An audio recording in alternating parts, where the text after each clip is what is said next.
Hello and welcome to Infidelity Tales Lab. Your support means everything to us. We'd love to know, which geographical location are you joining from today? At home? On the go? Share with us below. Now, let's dive into today's story. Chapter 1. Final Farewells. Dominic Renner stared at his phone, the name, Dad, fading as the screen went dark. His father was dead. A heart attack, they said. Quick and painless. Dominic knew better. Nothing about Spencer Renner's life had ever been quick or painless. Running his palm over the smooth mahogany of his desk, Dominic gazed through the floor-to-ceiling windows of his office at the Boston skyline. At 42, he'd built an empire in private security that his father, a hardened Marine turned construction worker, had never fully understood. Another late night, his wife Audrey appeared in the doorway, her sleek blonde hair cascading over her shoulders. After 15 years of marriage, she still moved with the grace that had first caught his attention at a charity gala. He'd been providing security.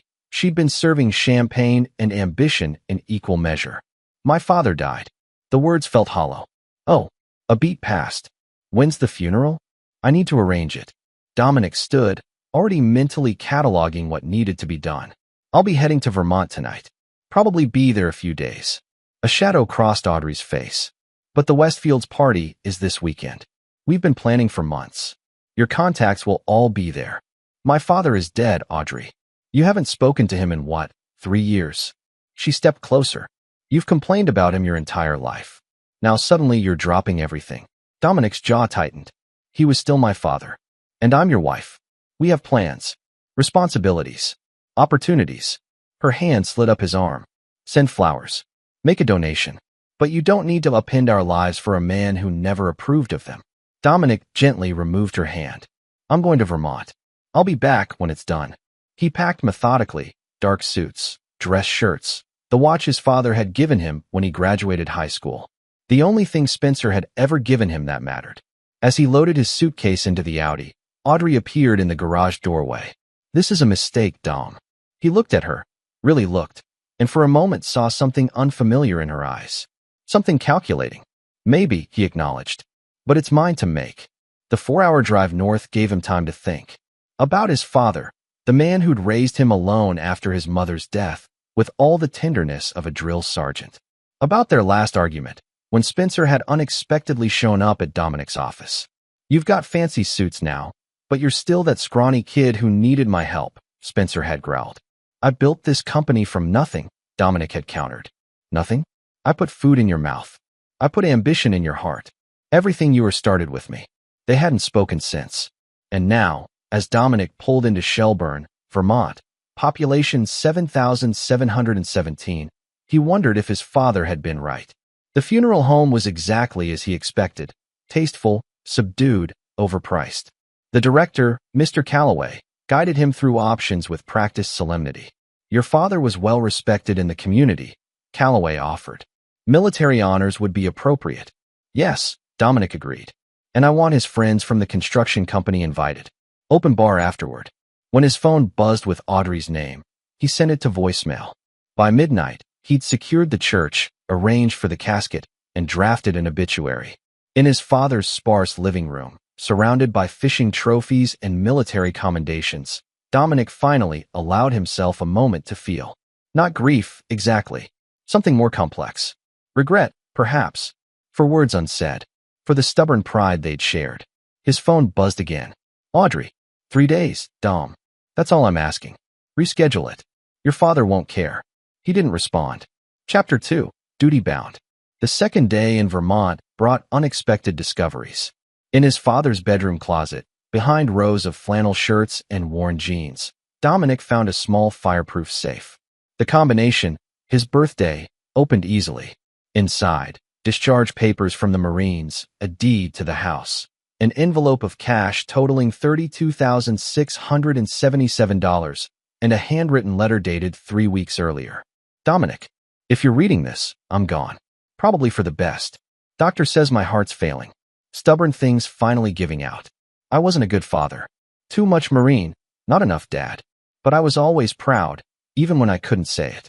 That security company of yours, you built something real, something that helps people. I bragged about you to anyone who'd listen. The money's for whatever you need. No strings. No lectures. Spencer Renner, USMC, retired. Dominic read it twice, then folded it carefully into his pocket. His phone rang. Audrey again. What? He answered, his voice tight. The Westfields are asking specifically about you, she said without preamble. Thomas wants to discuss their overseas expansion. This could be worth millions to us, Dom. Thomas can wait. Tell him I'm burying my father. I already did. He doesn't care. This is business, not a social call. Dominic's grip tightened on the phone. Then tell him I don't care either. You're being irrational. All of this for what? A funeral no one will attend. The words hit harder than she probably intended. I'll be there, he said finally. That's enough. The rest of the day passed in a blur of arrangements. The funeral home, the florist, the caterer for the modest reception. Each task anchored him, gave structure to the shapeless grief he couldn't quite access. That evening, he found himself at McSorley's, his father's favorite bar, a no-nonsense establishment that hadn't changed its decor since the 1970s. You're Spencer's boy, the bartender said, sliding a whiskey across the scarred wooden bar. He talked about you all the time. Did he? Dominic asked, genuinely surprised. Oh yeah. My son, the big-shot security expert. That Boston accent of yours might be gone, but he made sure everyone knew where you came from. The idea that his father had been proud, had spoken of him regularly, shifted something fundamental in Dominic's understanding of their relationship. His phone vibrated. A text from Audrey, called the funeral home. They can postpone until next Tuesday. Coming home tomorrow? He stared at the screen, incredulous. She'd gone behind his back. Another message appeared. Don't be angry. I'm trying to help. The Westfields won't wait. And Spencer certainly won't mind. Dominic typed a single word. No. Then he turned off his phone. In the morning, his third day in Vermont, the reality of his father's absence settled over him like a physical weight. He moved through the house, touching objects that held memories. The shotgun they'd used hunting, the toolbox from their construction days, the battered copy of The Old Man and the Sea his father read yearly. He met with Pastor Reynolds, selected readings, chose pallbearers from his father's construction crew and Marine buddies. By afternoon, everything was arranged. The funeral would be tomorrow. Simple, dignified, as his father would have wanted. When he finally turned his phone back on, the voicemails and texts piled up, all from Audrey, all increasingly urgent. He ignored them and drove back to the house that was now his. As evening fell, he sat on the porch with a glass of his father's whiskey. The same porch where Spencer had taught him to clean a fish, to change a tire, to throw a proper punch. You defend what's yours, his father had always said. No matter what. Dominic sipped the whiskey and watched the sunset paint the green mountains gold. Something had shifted in him over these 3 days. A recalibration. A return to foundations. His phone rang again. Audrey. This time, he answered. The funeral's tomorrow, he said before she could speak. I'll be home the day after. I've already told the Westfields you'll be at the meeting, she replied, her voice tight with anger. I had to practically beg Thomas. That's your problem, Dominic interrupted. Not mine. Do you have any idea what I've had to deal with here? While you're playing the dutiful son to a man who treated you like dirt. You don't know anything about my father. The calm in his voice surprised even him. Or about me, apparently. I know you're throwing away everything we've worked for. Everything I've worked for. The phrase caught him off guard. You've worked for? But she was already moving on. Just come home, Dom. Now. Tonight. We'll figure out the funeral later. No. A sharp intake of breath on the other end. If you do this, if you choose them over me, don't expect things to be the same when you get back. I don't. He ended the call and went inside to press his funeral suit. Chapter 3. Ashes and Revelations.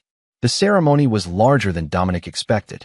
His father, gruff, hard-edged Spencer Renner, had apparently touched more lives than he'd realized. Construction workers, Marines, fishing buddies, even the librarian who'd set aside new thrillers for him every month. Dominic delivered the eulogy with steady composure, speaking of duty, honor, and the complicated love between fathers and sons. When the honor guard fired their salute and presented him with the folded flag, he felt a surge of pride mingled with regret. At the reception, he shook countless hands, heard countless stories about his father's quiet generosity. How Spencer had rebuilt Mrs. Abernathy's porch for free after her husband died. How he'd paid for Joey Mason's technical college when the boy's family couldn't afford it. He was always saying how his son taught him about giving back. Mrs. Abernathy told him, patting his hand. Said you showed him there was more than one way to be strong. Each revelation was another piece of a puzzle Dominic had never properly assembled. By evening, as the last guests departed the American Legion Hall, he felt both drained and strangely at peace. He'd done his duty, honored his father. Tomorrow, he would return to Boston and face whatever waited. But when he reached his father's house now, his phone rang. An unknown number. Dominic Renner, he answered. Dominic. Thank God. The voice was familiar but unexpected. It's Harold. Harold Whitford. Audrey's father. Dominic's grip tightened on the phone. He hadn't spoken to his father-in-law in years. Not since the man had tried to leverage their connection for a government contract. What can I do for you, Harold? It's Audrey. She's, a hesitation. She's not well, Dominic. She's making terrible decisions. When are you coming home? Tomorrow. What's happened? She's moved him into your house. That Westfield boy, Thomas, says you two are finished. The words landed like body blows. Thomas Westfield, the client she'd been so desperate for him to meet. How long? Dominic asked, his voice deceptively calm. Months. Maybe longer. I tried to talk sense into her, but... Harold's voice cracked. She's threatening to sell her shares in your company to him. Says he's going to be her new business partner. Dominic closed his eyes, pieces clicking into place. The insistence on the meeting. The urgency. The accusation. You chose them over me. Why are you telling me this, Harold? You've never cared about my marriage before. Because she's destroying herself, Harold said. And because Thomas Westfield is dangerous. The rumors about his business practices, the women who've accused him. I may not have been supportive of your marriage, but I never wanted to see my daughter ruined. What exactly do you want from me? Come home. Stop her before it's too late. Dominic thought of his father's words. You defend what's yours. No matter what. I'll be there tomorrow, he said. But not to save her. After hanging up, he sat in his father's chair, staring at the urn he'd placed on the mantel. The ashes of a complicated man.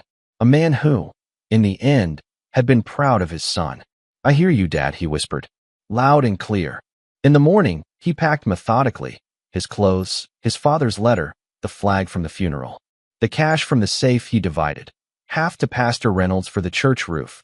Half to McSorley's for an annual round of drinks in his father's name. The drive back to Boston gave him time to plan. Not in anger. Not in haste. But with the methodical precision that had built his security empire. By the time he reached the outskirts of the city, he knew exactly what he would do. The house, their house, sat in Boston's affluent Beacon Hill neighborhood. Dominic parked across the street, watching. Thomas Westfield's Bentley occupied his usual parking spot. Lights glowed warmly in the living room windows. He entered silently, using the side door, and heard them in the kitchen. Laughter, the clink of wine glasses, the casual intimacy of lovers who believed themselves safe. The security system hadn't been changed. Why would it be? Audrey had never bothered to learn how it worked. I still can't believe he just left, Thomas was saying. For a funeral, of all things. Dom's always been sentimental about family, Audrey replied. It's his weakness. Well, his weakness is our opportunity. Once the board sees the Westfield proposal, Dominic stepped into the kitchen doorway. Why wait? I'd love to hear it now. The shock on their faces would have been comical under different circumstances. Audrey's wine glass slipped from her fingers, shattering on the marble floor. Dom, she stammered. I didn't expect. Clearly, his gaze shifted to Thomas, tall, polished, visibly uncomfortable. Mr. Westfield, you're in my home. Thomas recovered quickly, smoothing his tailored shirt. Dominic, this is awkward, I know, but Audrey explained the situation. Did she? Dominic leaned against the doorframe, deceptively casual. What situation would that be, exactly? Don't play games. Audrey snapped, her shock transforming to anger. You chose them over me. You made your priorities clear. Them, Dominic repeated. My dying father. His funeral. That's the them you're referring to. You know what I mean. The Westfield account. Our future. And you threw it away for a man who barely acknowledged you. Dominic smiled without humor. You're right about one thing, Audrey. I did make my priorities clear. He turned to Thomas. You should go. Now wait a minute, Thomas began. Audrey and I have plans. Plans that require my company, Dominic finished. My contacts. My expertise. He stepped closer, and something in his expression made Thomas retreat slightly. Those aren't yours to take. Dom, be reasonable, Audrey pleaded. We can work something out. A civilized dissolution. My father taught me many things, Dominic said, his voice terrifyingly quiet. Chief among them, you defend what's yours. No matter what. The silence that followed was absolute. You have until morning to get out, he told Audrey. Take what you brought into this marriage. Nothing more. You can't do this, she whispered. I already have. He turned to leave, then paused. Oh, and Thomas? Your reputation precedes you. Those rumors about your business practices, the women who've accused you. I wonder how your board would react to concrete evidence. Thomas paled. What evidence? There's nothing. I'm in the security business. Dominic's smile was cold. Information is my currency, and I've been collecting for years. As he walked out, Audrey called after him. Where are you going? To honor my father, he replied without turning, and to prepare for what comes next. Chapter 4. The Inheritance of Scars. Dominic checked into the Four Seasons, ordered room service, and opened his laptop. The encryption on his private server, a system he designed himself, unlocked with his fingerprint and a 16-character password. Inside was the accumulated intelligence of years running Renner Security International. Not just client files, but insurance, information on competitors, corrupt officials, ambitious executives. People like Thomas Westfield. His phone buzzed, a text from Audrey. You're being irrational. Let's talk when you've calmed down. He didn't respond. Instead, he called his second-in-command, Maya Harrison. I need you to secure the office, he said without preamble when she answered. Change all access codes. Freeze all executive authorizations except yours and mine. Something I should know about, boss? Maya's voice was calm. In 5 years working together, he'd never heard her panic. Audrey's been compromised, and she'll likely try to access sensitive information. A beat of silence. Understood. Consider it done. And Maya? Schedule an emergency board meeting for tomorrow morning. 8 a.m. He hung up and turned back to his laptop, searching for a specific file, Thomas Westfield. The dossier was comprehensive, financial records, communication logs, behavioral reports. Nothing illegal in Dominic's possession of it. Westfield had applied to be a client 3 years earlier, triggering Renner Security's standard background investigation. What they'd uncovered had led Dominic to reject the application. Now, those same findings would serve a different purpose. His phone rang again, Harold Whitford. What happened? Harold demanded. Audrey's hysterical, saying you threatened her and Thomas. I gave her until morning to leave my house, Dominic replied evenly. Hardly a threat. This isn't what I wanted when I called you. What did you want, Harold? For me to beg? To forgive her? To pretend none of this happened? I wanted you to save her from herself, not throw her to the wolves. She chose the wolves, Dominic said. I'm just making sure they don't get what belongs to me in the process. After hanging up, he stared at the Boston skyline through the hotel window. The city lights blurred as his focus turned inward to memories long suppressed. His mother's funeral when he was 10. His father, stoic in uniform, teaching him that men don't cry in public. The lean years afterward, when Spencer worked double shifts to keep food on the table. The arguments when Dominic chose college over the Marines. The grudging pride when his security firm landed its first major contract. And Audrey, always Audrey, pushing him to want more, be more, achieve more, never satisfied with what they had. You need to schmooze more clients, Dom. Your expertise isn't enough. This house is fine, but imagine what connections we'd make in Beacon Hill. Your father doesn't understand our world. Why do you even bother trying to impress him? Had she ever loved him? Or had he simply been a vehicle for her ambitions? His phone buzzed with another text, not Audrey this time, but a Boston number he didn't recognize. You don't know me, but I know Thomas Westfield. We should talk. Mariah Voss.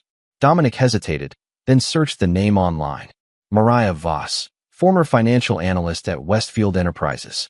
Left suddenly 3 years ago. No public statement on her departure. He called the number. Mr. Renner, a woman's voice answered. Thank you for calling back. How did you get my number, Ms. Voss? I have friends at your company. They suggested you might be interested in what I know about Thomas Westfield. And what would that be? Not over the phone. She paused. Can you meet tomorrow? Trident Booksellers on Newberry. Noon. I'll be there. The morning brought a flurry of activity. The board meeting. Security protocols. Legal preparations. When Dominic entered the Renner Security International headquarters, the atmosphere was tense. Word had spread, though not the details. The boardroom fell silent as he entered. 7 members, including Maya. No Audrey. Thank you for coming on short notice, he began, his voice steady. As of this morning, I am initiating Article 7 of our operating agreement. Murmurs around the table. Article 7. Protection against hostile takeover. Audrey Renner's access to all company systems, files, and facilities is hereby revoked. Her voting rights are suspended pending investigation of breach of fiduciary duty. On what grounds? Asked Bernard Walsh, their legal counsel.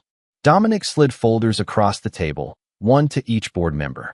Evidence that Mrs. Renner has been sharing proprietary information with Thomas Westfield of Westfield Enterprises, violating her non-disclosure agreement and potentially compromising client security. The room temperature seemed to drop.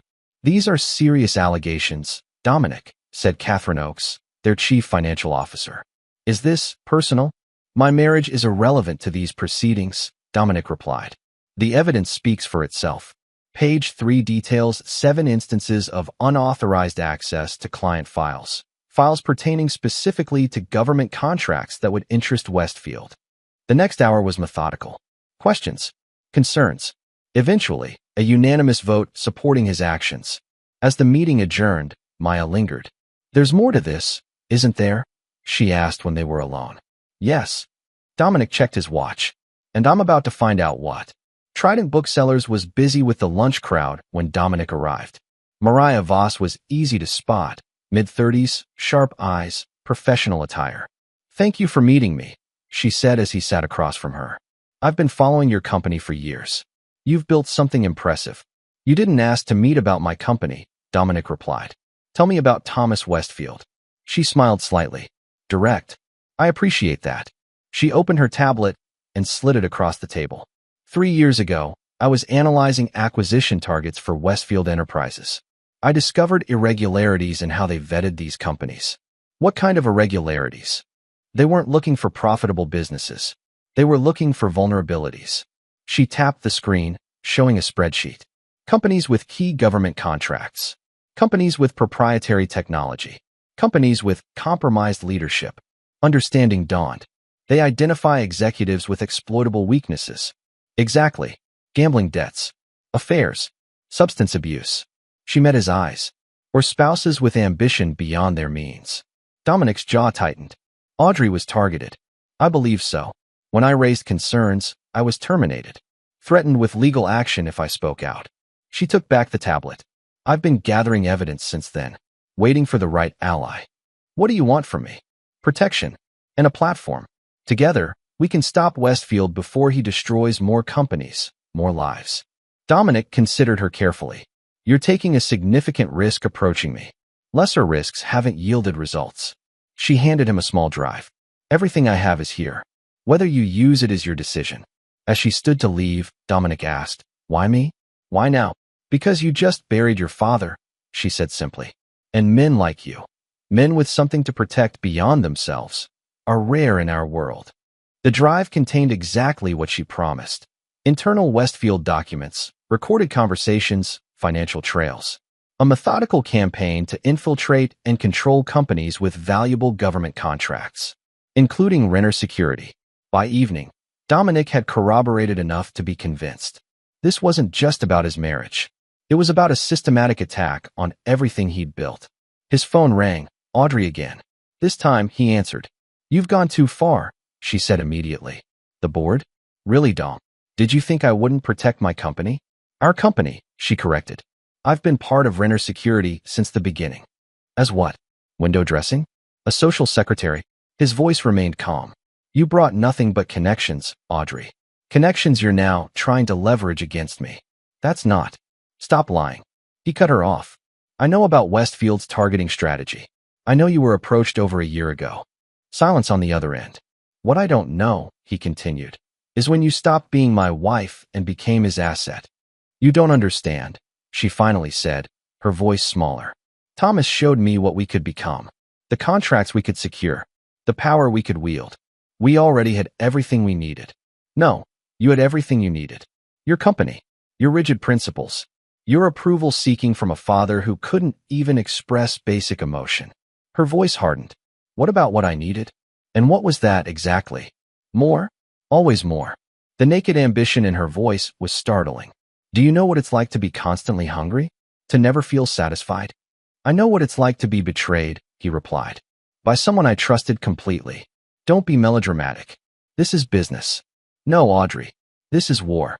He paused. And you fired the first shot. After hanging up, Dominic stared at the drive from Mariah Voss. Then at his father's letter, which he'd kept in his pocket since finding it. I wasn't a good father. Too much Marine, not enough dad. Perhaps he hadn't been a good husband either. Too much security expert, not enough partner. But none of that justified what Audrey and Westfield were attempting. He picked up the phone and called Maya. How quickly can we implement Operation Firewall? He asked. The contingency plan? 24 hours, give or take. She sounded surprised. Are we under threat? Yes, he said. And it's time we responded accordingly. Chapter 5. The Ghost of Loyalty. Operation Firewall had been designed as a last resort, a complete security lockdown and strategic realignment in case of catastrophic breach. It had never been implemented. Until now. Over the next day, Dominic worked with Maya and a select team to sever all potentially compromised connections. Client files were migrated to new servers. Communication protocols were upgraded. Security clearances were re-verified. And, most importantly, a rumor was strategically leaked to the industry. Renner Security had developed breakthrough encryption technology that would revolutionize government communications. There is no such technology, Maya pointed out as they worked through the night. Westfield doesn't know that, Dominic replied, and he won't be able to resist pursuing it. While the operation progressed, Dominic received an unexpected visitor at his temporary office, a converted conference room isolated from the main systems. Mr. Renner? The receptionist called over the intercom. There's a Spencer Reeves here to see you. Says he's an old friend of your father's. Dominic frowned. The name was unfamiliar. Send him in. The man who entered was in his 60s, with the weathered look of someone who'd spent a lifetime outdoors. Military posture, watchful eyes. Thank you for seeing me, he said, extending a calloused hand. Spencer Reeves. I served with your father in Desert Storm. I don't recall him mentioning you, Dominic said, shaking the hand firmly. No reason he would have. We weren't close after the service. Reeves glanced around the office. Impressive operation you've got here. Spencer was proud. So I've heard. Recently. Dominic gestured to a chair. What can I do for you, Mr. Reeves? Actually, I'm here to do something for you. Reeves sat, setting a worn leather briefcase on his lap. Your father contacted me about 3 months ago. Asked me to hold on to something for him. Said if anything happened to him, I should wait until after the funeral to deliver it to you. From the briefcase, he withdrew a sealed envelope. Spencer said you'd know what to do with it when the time came. Reeves placed it on the desk. Also said to tell you, the ghosts are always watching. Dominic stared at the envelope. What does that mean? Marines speak. In our unit, ghosts were the eyes you couldn't see. The surveillance you never detected until it was too late. Reeves stood. Your father was a good man, Dominic. Tough as hell, but good. Whatever's in that envelope, he meant it to protect you. After Reeves left, Dominic opened the envelope with careful precision. Inside was a small flash drive and a handwritten note. Dominic, if you're reading this, then Reeves kept his word. Good man, Reeves. Been keeping tabs on your company. Impressive work. But something caught my attention 6 months ago. Someone asking questions about you in places they shouldn't be. Military contacts. Former associates. Looking for pressure points. I did some digging. The drive has what I found. Not much. I'm an old man with limited resources. But enough to point you in the right direction. Trust your instincts. They've gotten you this far. Dad. P.S. Your mother would be proud too. The drive contains surveillance photos, recorded conversations, notes. All tracking the same target, Thomas Westfield. Investigating Dominic's background, his business, his vulnerabilities. Most damning was a recorded conversation between Westfield and an unidentified woman, dated 14 months earlier. Renner's the key to the DARPA contracts, Westfield was saying. His company has the security clearance we need. He won't sell, the woman replied. Voice distorted, but familiar. Everyone has a price. Not Dominic. He built Renner Security from nothing. It's his legacy. Then we find another way in. Through you, perhaps. That would take time. We have time. And motivation. A pause. 10 million, guaranteed. Plus a position on my executive team. All you have to do is help me acquire what's already half yours. Dominic played the recording twice, his expression hardening. The woman was Audrey, her speech patterns unmistakable despite the distortion. His father had known, had been investigating, had been protecting him, even in their estrangement. The ghosts are always watching. He called Maya immediately. Change of plans, he said when she answered. I need a complete background check on everyone who's had contact with Audrey in the last 18 months. And I need to know where Thomas Westfield was 3 nights ago when I came home early. That's a lot of surveillance data to sort through. Focus on Beacon Hill first. Specifically, any vehicles registered to Westfield Enterprises. While Maya worked, Dominic contacted Mariah Voss. I need more, he said when she answered. Financial transactions between Westfield and my wife. Communication records. Anything that establishes a timeline. I suspected this went deeper than business, she replied. I'll send what I have within the hour. By nightfall, the picture was devastatingly clear. Audrey had been recruited by Westfield 14 months earlier. Their affair had begun shortly after. And the target had always been Renner Security's government contracts, particularly the recent DARPA cybersecurity initiative worth $350 million. Dominic's phone buzzed with a text from an unknown number. We should talk. For Audrey's sake. Thomas Westfield. He stared at the message, his father's voice echoing in his mind. You defend what's yours. No matter what. He typed back. Boston Harbor Hotel. Bar. 9 p.m. As he waited, Dominic made one final call to Harold Whitford. Did you know? He asked without preamble. Know what? Harold's voice was wary. That your daughter was selling my company out from under me. That she's been Westfield's asset for over a year. A heavy sigh on the other end. Not at first. I suspected something when she started mentioning Thomas at every family dinner. By the time I confirmed it, they were already involved. Why call me then? Why the concern? Because I finally looked into Thomas Westfield myself. Harold's voice dropped. The man's a predator, Dominic. He uses people, discards them. And Audrey, for all her ambition, is in over her head. So your call wasn't about saving my marriage. It was about saving your daughter from consequences. Can it be both? You were good for her, Dominic. Stable, principled, and boring, apparently. Dominic checked his watch. It's too late for that now, Harold. But I appreciate the warning. Thomas Westfield was already at the bar when Dominic arrived, nursing what appeared to be an expensive scotch. Tall, polished, radiating the easy confidence of old money. Dominic, he greeted, standing to shake hands. Thank you for meeting me. Dominic ignored the offered hand. Let's skip the pleasantries. What do you want? Westfield smiled slightly and retook his seat. Direct. I respect that. He gestured to the bartender for another drink. I want to resolve this situation amicably. For everyone's benefit. The situation where you targeted my wife to steal my company. Dominic sat across from him. That situation? Business is business, Dominic. Nothing personal. Sleeping with my wife feels personal. Westfield's smile faltered slightly. Audrey made her own choices. With your encouragement. Your promises. Your manipulation. I prefer to think of it as opportunity. Westfield leaned forward.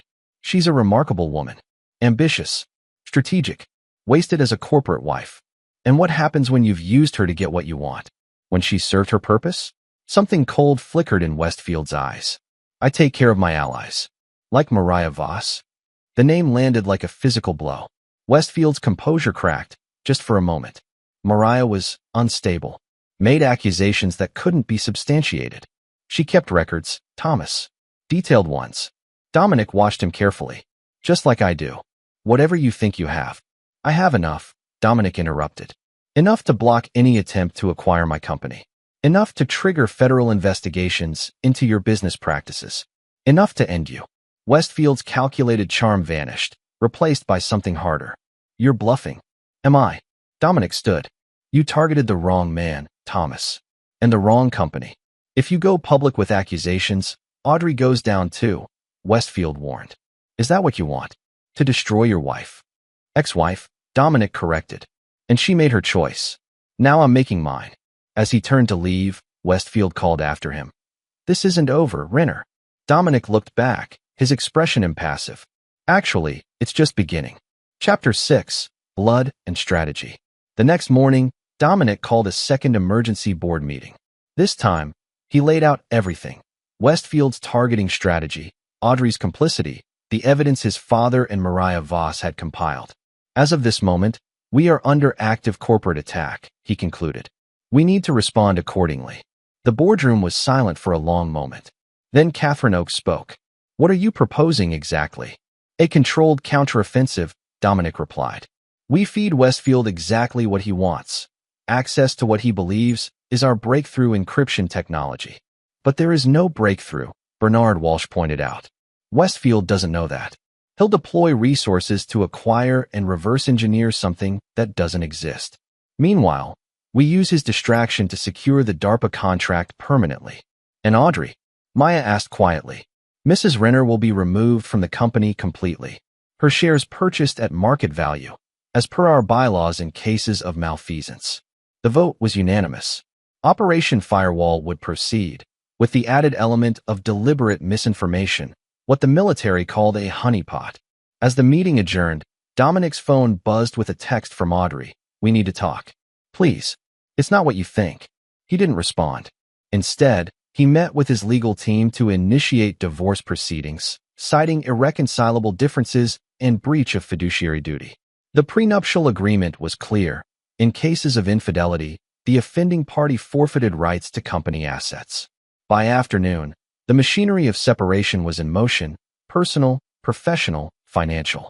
The call from Harold Whitford came as Dominic was reviewing security protocols. What have you done? Harold demanded. Audrey just received divorce papers. Did she expect something different? She expected a chance to explain, to work things out. There's nothing to work out, Dominic replied evenly. She conspired with Westfield to steal my company. She moved him into my home. She made her choice. People make mistakes, Dominic, especially when they're manipulated by someone like Thomas. This wasn't a mistake, Harold. It was a calculated betrayal. Over 14 months of deception. Silence on the other end. I'm not the villain here, Dominic continued. I'm protecting what I built. What my father taught me to value. Your father, Harold scoffed. The man who couldn't even tell you he was proud until he was dead. The words hit harder than Harold probably intended. At least he was honest, Dominic replied. Unlike your daughter. After hanging up, Dominic stared at his father's letter, still carried in his pocket, increasingly worn at the folds. I wasn't a good father. Too much Marine, not enough dad. But I was always proud, even when I couldn't say it. Perhaps that was the real inheritance. Not the house or the money, but the example. The commitment to principles. The willingness to fight for what mattered. His phone rang again, Maya. Westfield took the bait, she said without preamble. His team just requested a demonstration of the breakthrough technology for potential investment. Perfect. Schedule it for next week. Maximum security protocols, full documentation of everyone who attends. And if they try to steal it during the demonstration? That's exactly what we want, Dominic replied. Corporate espionage carries federal penalties, especially when it involves technology supposedly designed for DARPA. As evening fell, Dominic returned to the Four Seasons, now his temporary residence until the divorce was finalized. In the hotel bar, he spotted a familiar face, Mariah Voss, nursing a glass of wine. Celebrating, he asked, taking the seat across from her. Observing, she corrected. The word's out that Renner Security has revolutionary encryption technology. Westfield's people are scrambling to position themselves. Good. It won't be enough, you know. She studied him over her glass. Westfield has contingencies for his contingencies. And your wife. Ex-wife, Dominic corrected. She knows your company intimately. Your methods. Your weaknesses. What are you suggesting? Mariah set down her wine. That standard corporate warfare won't be sufficient. Westfield doesn't just want your technology or your contracts. He wants to absorb your entire operation, your reputation, your legacy. And to do that, he needs me out of the way. Precisely. She leaned forward. How far are you willing to go to protect what's yours? The question echoed his father's words so precisely that Dominic almost smiled. What did you have in mind? A more personal approach. She slid a folder across the table. Westfield's real vulnerability isn't his business. It's his reputation, his carefully constructed image. Inside the folder were photos, documents, testimonials, evidence of misconduct far beyond corporate maneuvering. Sexual harassment, financial coercion, blackmail. Where did you get this? Dominic asked, his voice low. I wasn't the only one Westfield discarded when I became inconvenient. Her eyes hardened. There are others, many others, all willing to speak now, with the right protection. Dominic studied the material carefully. Using it would mean crossing a line, moving beyond business into something more personal, more devastating. Think about it, Mariah said, standing to leave.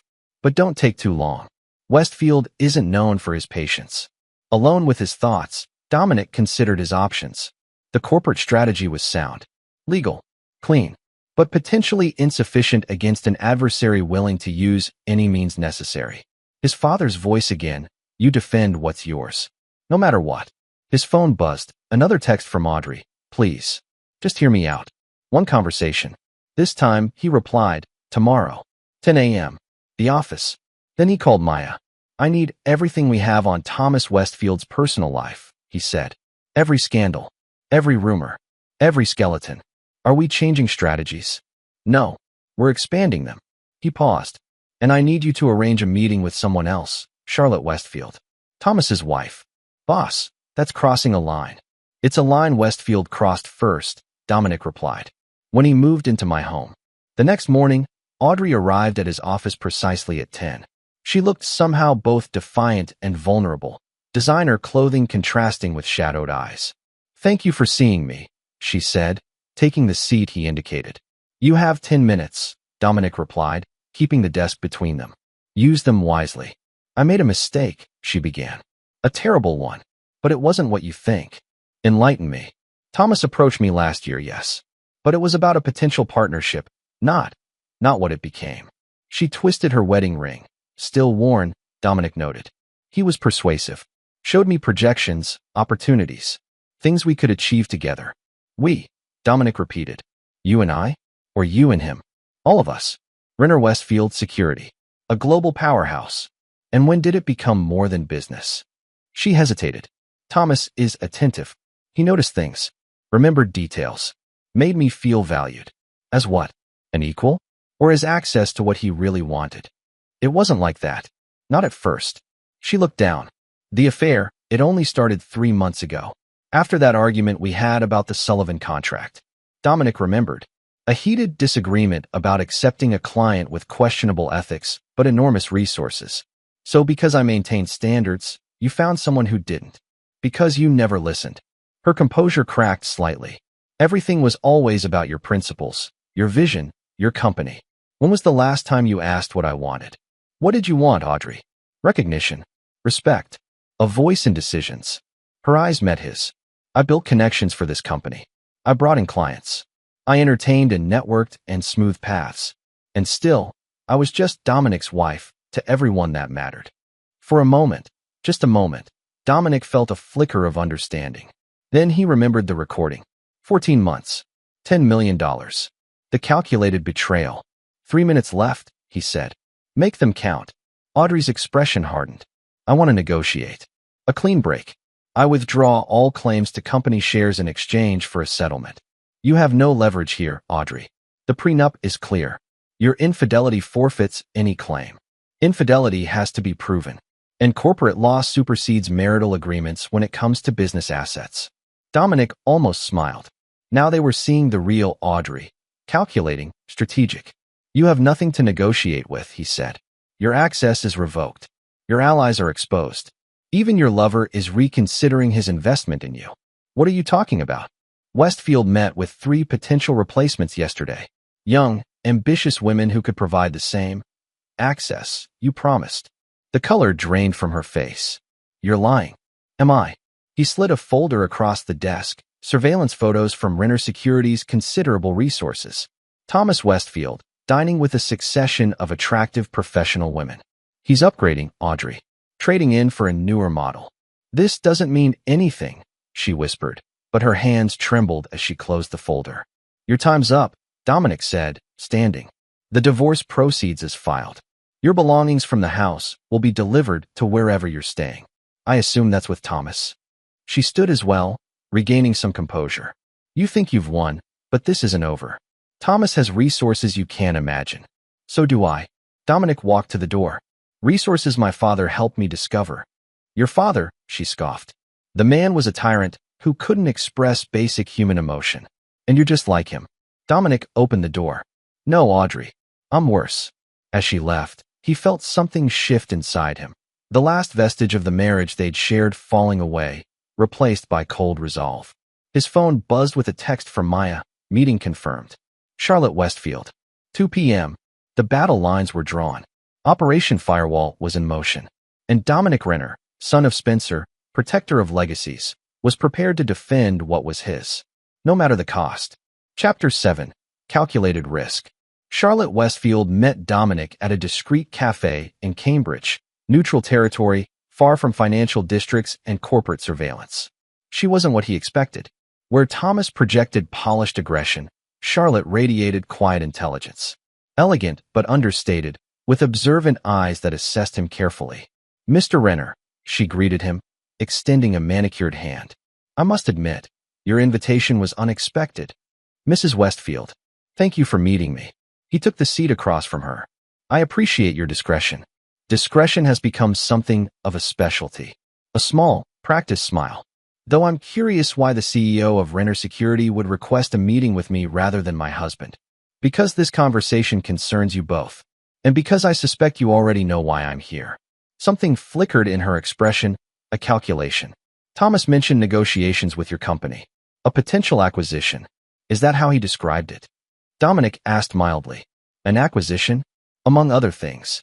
She stirred her tea with measured precision. Thomas has many business interests, including my wife.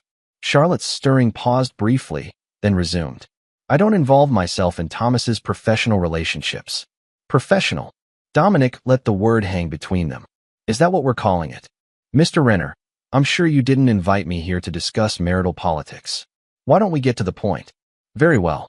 Dominic placed a folder on the table, different from the one he'd shown Audrey. This one contained financial records. Your husband's attempt to acquire my company isn't proceeding as he planned. In fact, it's about to become quite problematic for Westfield Enterprises. Charlotte didn't touch the folder. How so? The supposed encryption technology he's pursuing doesn't exist. It's bait. And when his team attempts to steal it, as they inevitably will, federal authorities will be waiting. That's a serious accusation. It's a serious situation. Dominic leaned forward slightly. One that will impact not just Thomas, but everyone connected to him, including you and your children. At the mention of children, Charlotte's composure wavered slightly. What exactly do you want from me, Mr. Renner? Information. Leverage. Understanding of what I'm truly dealing with. He met her gaze directly. And perhaps an ally. You think I would betray my husband? I think you're a Harvard-educated former prosecutor who left a promising career to manage the Westfield Family Foundation.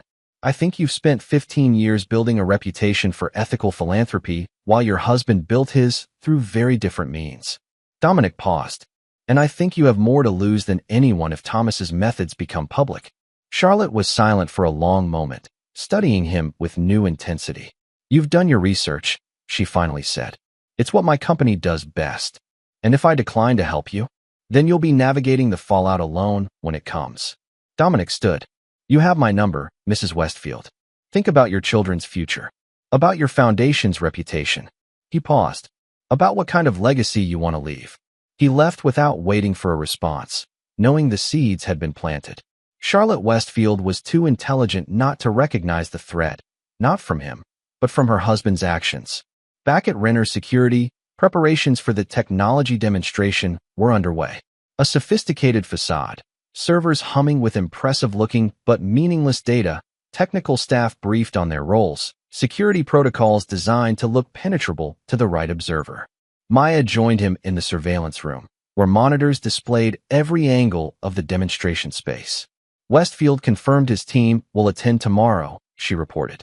6 people, including their chief technology officer. And our federal friends? In position. If Westfield's people make a move, they'll be documented from every angle. Dominic nodded. And the other matter? Charlotte Westfield accessed our secure portal 20 minutes after your meeting. She viewed all the files we made available. Good. What about Audrey? Still staying at the Four Seasons, separate room from Westfield, interestingly. She's made calls to 3 different law firms specializing in corporate divorce. Dominic felt no satisfaction at the confirmation of Audrey's situation. Only a hollow certainty that everything was proceeding as it must. His phone rang, an unknown number. Dominic Renner, he answered. Mr. Renner. Charlotte Westfield. Her voice was calm, but with an underlying tension. I've considered our conversation. Perhaps we should continue it. Tonight. I'm listening. The Gardner Museum. 7 o'clock. By the Dutch Masters exhibit. The Isabella Stewart Gardner Museum was a brilliant choice. Public yet intimate, with security against electronic surveillance. Charlotte was waiting when he arrived, studying a Rembrandt with apparent interest. My grandfather was Dutch, she said without preamble as he approached. He taught me to appreciate the details and shadows. What seems dark often contains the most truth. And what truths have you found, Mrs. Westfield? She turned to face him. That you were right. About Thomas. About the risks. Her expression was controlled, but her eyes held something harder. But also that you misunderstand my position. How so? You assume I'm an innocent bystander in my husband's affairs. That I need protection from the fallout. She smiled slightly. I've been managing fallout for 15 years, Mr. Renner. The question isn't whether I can survive Thomas's mistakes. It's whether he can survive mine. The statement shifted Dominic's understanding of her completely. You've been gathering evidence, he realized. Insurance, she corrected. For myself. For my children.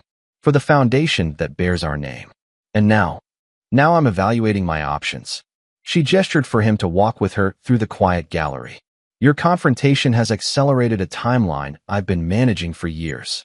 Thomas is desperate, reckless. His pursuit of your company has become an obsession, one that threatens everything I've built. Why tell me this? Because you've created a perfect storm, Mr. Renner. Federal attention, corporate vulnerability, public exposure. She stopped before another painting, this one showing a stormy sea. And I need to ensure my children and I are on the right vessel when it breaks. Dominic studied her carefully. What are you proposing? A coordinated response.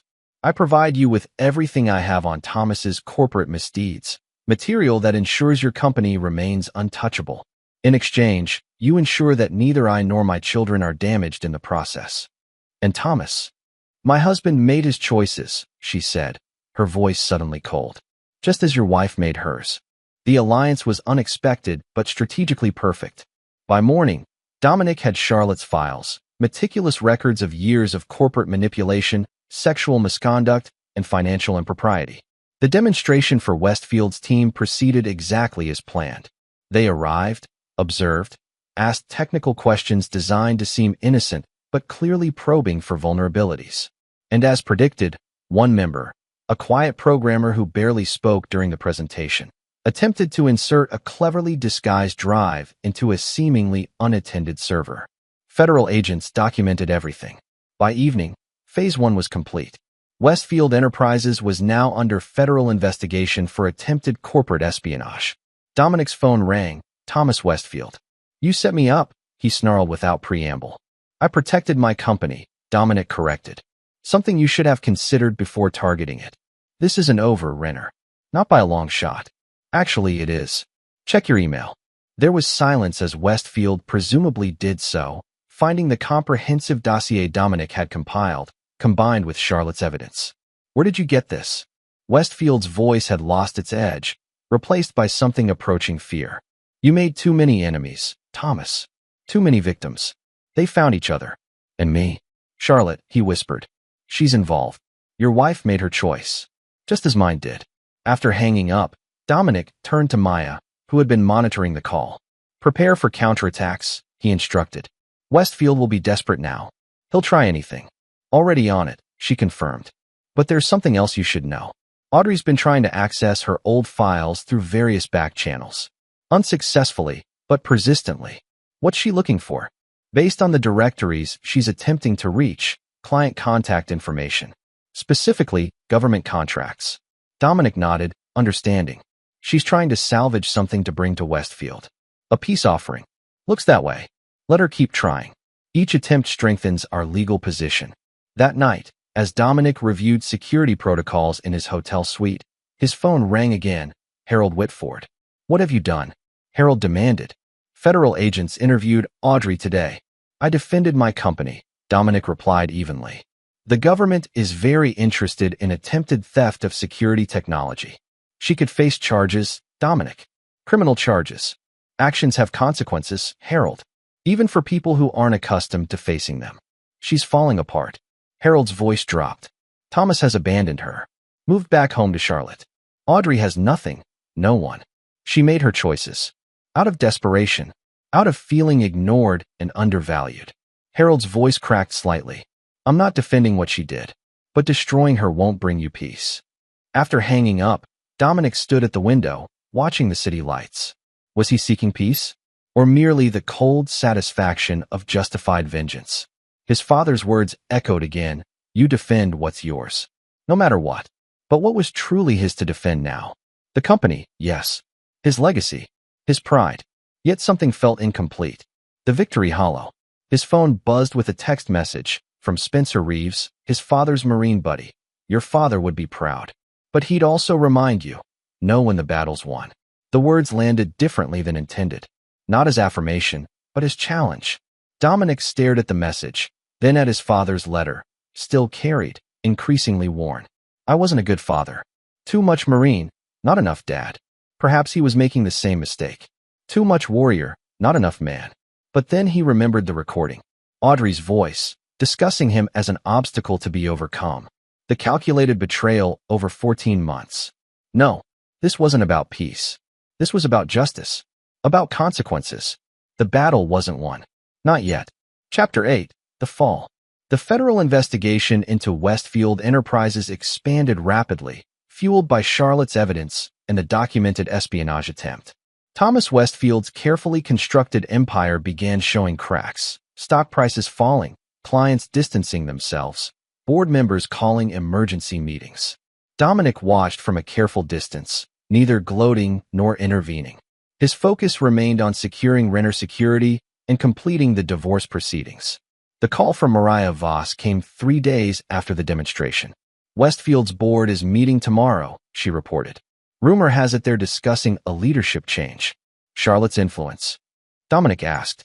Partly, but mostly fear. No one wants to go down with him. And Audrey? Isolated. Desperate.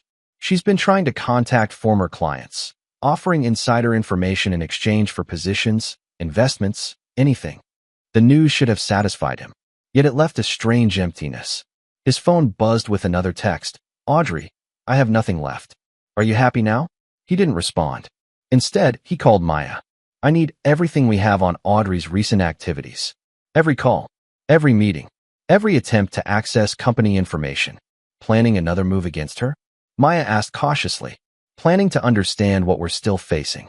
The report arrived an hour later, comprehensive and disturbing.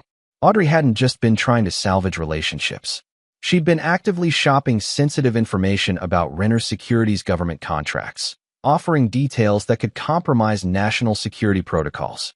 Dominic stared at the evidence, a cold fury building. This wasn't just betrayal of their marriage or his company. This was betrayal of everything he'd built his reputation on, the security and safety of clients who trusted him. He made 2 calls. The first to his federal contacts, alerting them to the national security implications. The second to Bernard Walsh, Renner Securities legal counsel. I need to add charges to the divorce filing, he explained, and prepare for potential criminal complaints.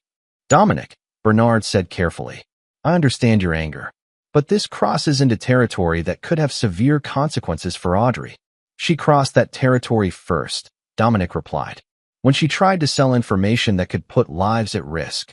The machinery of justice moved swiftly after that. Federal agents interviewed Audrey again, this time with much more serious implications. Her assets were frozen pending investigation. Her passport was flagged. The call from Harold came that evening, frantic, desperate. They're saying she could face espionage charges, Dominic. 10 to 20 years. She attempted to sell classified information, Harold. That's the definition of espionage. She's my daughter. Your wife. Ex-wife, Dominic corrected. And she made choices with clear consequences. This isn't justice. It's vengeance. You're destroying her. No, Harold. She destroyed herself. After hanging up, Dominic sat in silence, his father's urn now placed on the hotel room desk. Was this what Spencer would have wanted? This cold, methodical dismantling of someone he'd once loved? His phone rang again. Charlotte Westfield. It's done, she said without preamble. The board voted unanimously. Thomas has been removed as CEO, pending investigation. I've been named interim chair. Congratulations, Dominic replied, genuinely impressed by her strategic maneuvering. This isn't celebration, Mr. Renner. This is survival. Her voice was cool, controlled. Thomas will now focus his anger entirely on you. Be prepared. I always am. No, you're not. A hint of something almost like concern crept into her tone. Because you still think this is business. For Thomas, it's now entirely personal. The warning proved prescient. That night, as Dominic returned to the hotel, a black SUV swerved toward him in the parking garage. Only his military-honed reflexes saved him, diving between parked cars as the vehicle crashed into the space he'd occupied seconds earlier. Two men emerged, professional, focused, armed. Not amateurs. Not a random attack.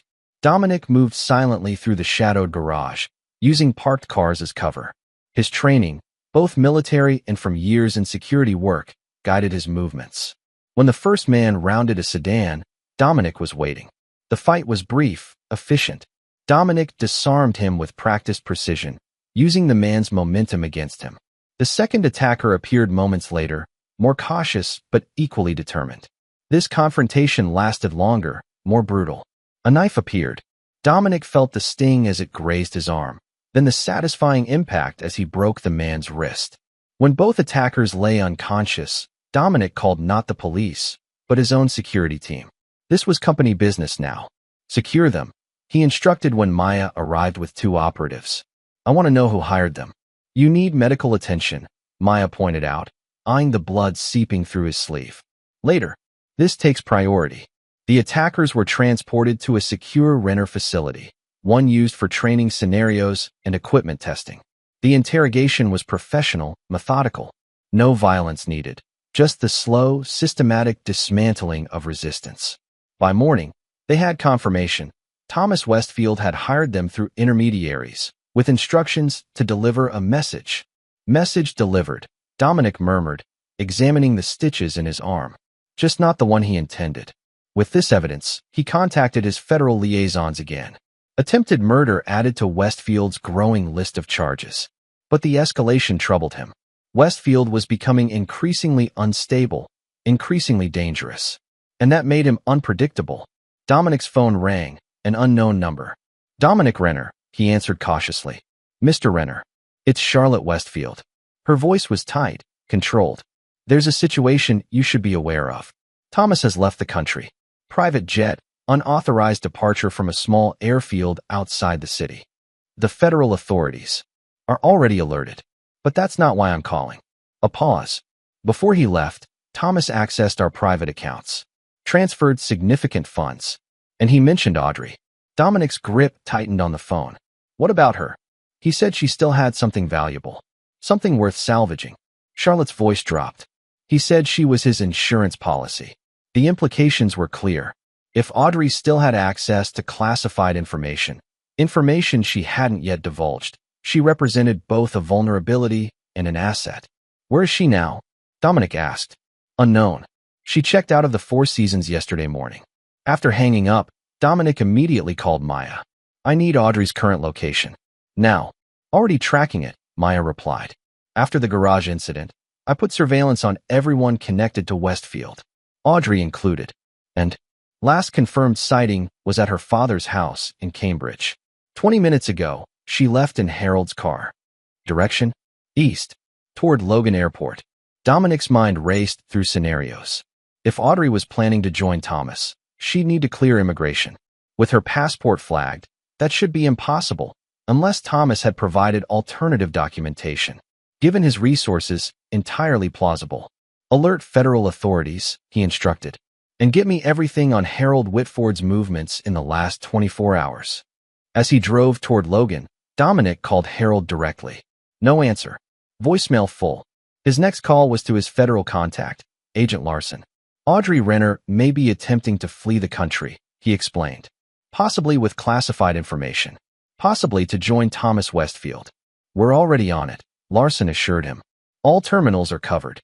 If she shows, we'll intercept. But something didn't feel right. Audrey was many things, but stupid wasn't one of them. The obvious route would be too risky. Check private airfields, Dominic suggested. Westfield left from one. She might try the same. Already done. Nothing matching her description. Another possibility occurred to him. One that made his blood run cold. What about boats, he asked. Harbor departures? A pause on the other end. Let me check. Yes, a private yacht cleared for departure 30 minutes ago. Registered to Harold Whitford. Dominic's grip tightened on the steering wheel. Heading. International waters. Then presumably to a non-extradition country. I need harbor patrol. Now.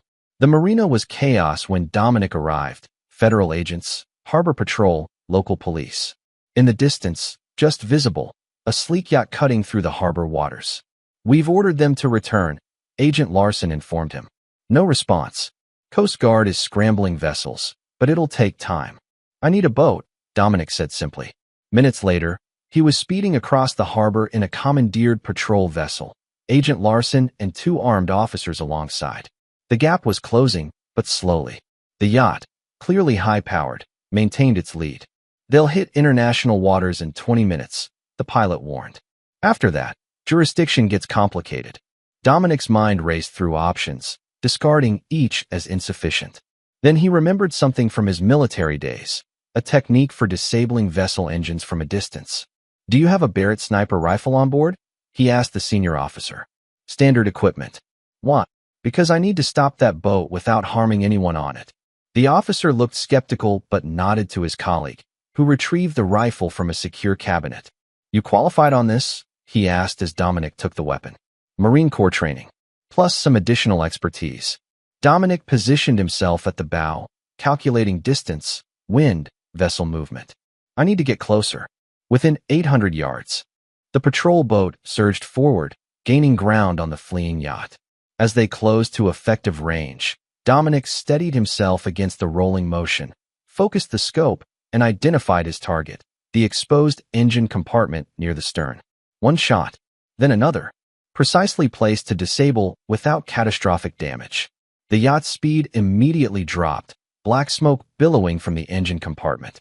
Not destroyed, but efficiently crippled. Within minutes, they had pulled alongside. Federal agents boarded first, securing the vessel. Dominic followed, scanning for Audrey. He found her in the main cabin, surrounded by agents.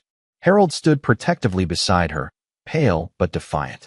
You had to follow, Audrey said when she saw him. Not angry, just resigned. Couldn't let it go. You were attempting to flee with classified information, Dominic replied. That's not something I could ignore.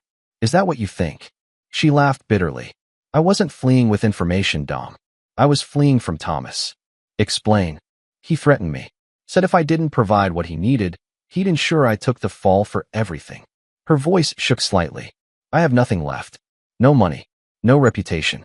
Nothing worth protecting except my freedom. And the classified files. The ones you've been trying to access. Insurance, she admitted. Protection. Something to bargain with if Thomas sent people after me. She met his gaze directly. I never intended to share them. Just to have leverage. Dominic studied her carefully, looking for the lies. Finding instead something unexpected, fear. Genuine fear. Thomas sent men to attack Dominic last night. Agent Larson informed her. Armed professionals. The threat is real. Harold stepped forward. That's why I helped her. My daughter made terrible choices, but she doesn't deserve to live in fear for the rest of her life. The complexity of the situation settled over Dominic. Audrey's betrayal remained unforgivable. Her actions, criminal. But the human element, the fear, the desperation, added dimensions he hadn't fully considered. The files, he said finally. Where are they? There are no files, Audrey admitted.